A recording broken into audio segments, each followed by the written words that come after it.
domestic violence. She has been in several relationships and has learned a lot about them. Please welcome Veronica Riley.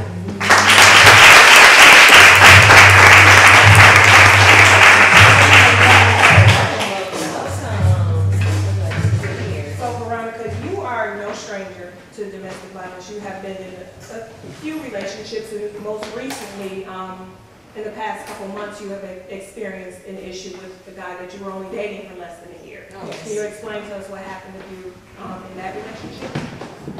With that relationship, I met a guy that I had been in communication with for 2 years. We started to date for approximately 7 to 8 months. In the process of that, I started to notice things that I consider red flags that I somewhat made excuses for. Alienating me from my friends, which is something that Jolene just mentioned that never clicked, and it clicked today. That was the first thing, and then from that, trying to break my self-esteem, telling me different things about myself to lower my self-esteem.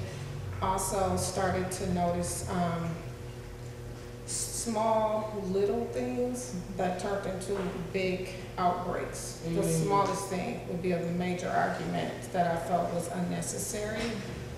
And it went from that to, I went to visit him. He does not live here.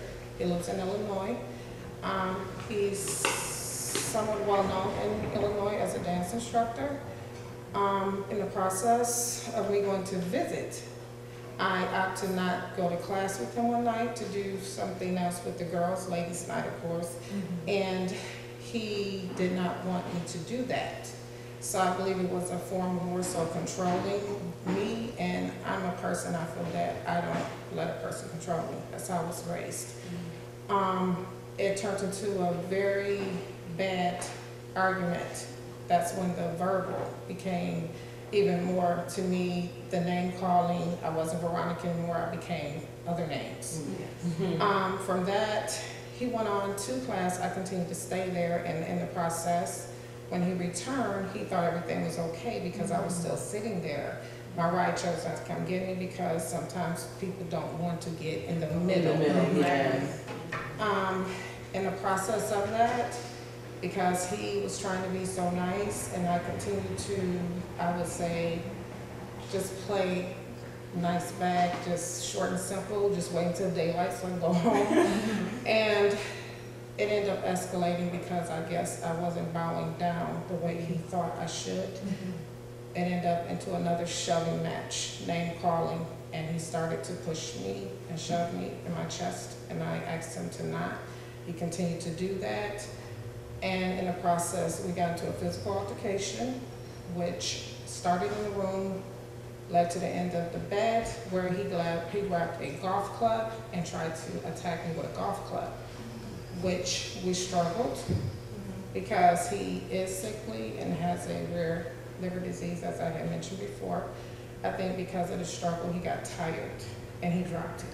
So in the process of that, I grabbed my phone. I was steady trying to dial. When you're going through those things, it seems to work. This isn't working, this isn't working.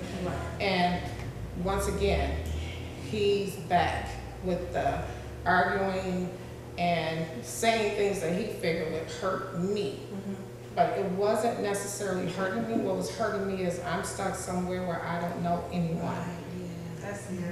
And that's the part that was really devastating to me. I didn't have family there. I didn't really know friends there. He said some things to me, I guess, that he thought would really break me, but I think what I said back to him broke him more. And I recall kneeling on the floor because my purse dropped because I was nervous. And I remember getting picked up by my neck and slung on the other side of the floor. My face came down on his TV stand and my eye was punctured, and he began to choke me unconsciously. And as I say, you hear the saying, I saw stars. I will actually say, I saw stars. And from stars to, I saw nothing but darkness. And that was the first time I can honestly say, I saw my life flash before my eyes and didn't think I would see Milwaukee or my 2 daughters or my mother or my father again. And I ended up with a broken nose, fractures in my face, And to make a long story short in this situation, this is still an open case. And he was arrested.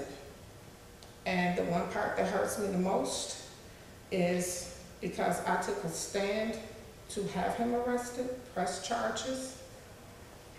I became blackballed, so to say, in the stepping community because he was a stepping instructor that I said is somewhat known.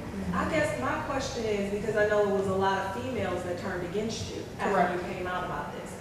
Why do you think that these women turned against you? I feel in my heart personally, it's a matter of wanting to be in the limelight with who's who. It's like being around a celebrity. I'm gonna choose them over you. Instead of being a female and taking a stand and saying that's not okay. I have people that have reached out to me and told me they've been through some things with this same person, but they choose not to come forward.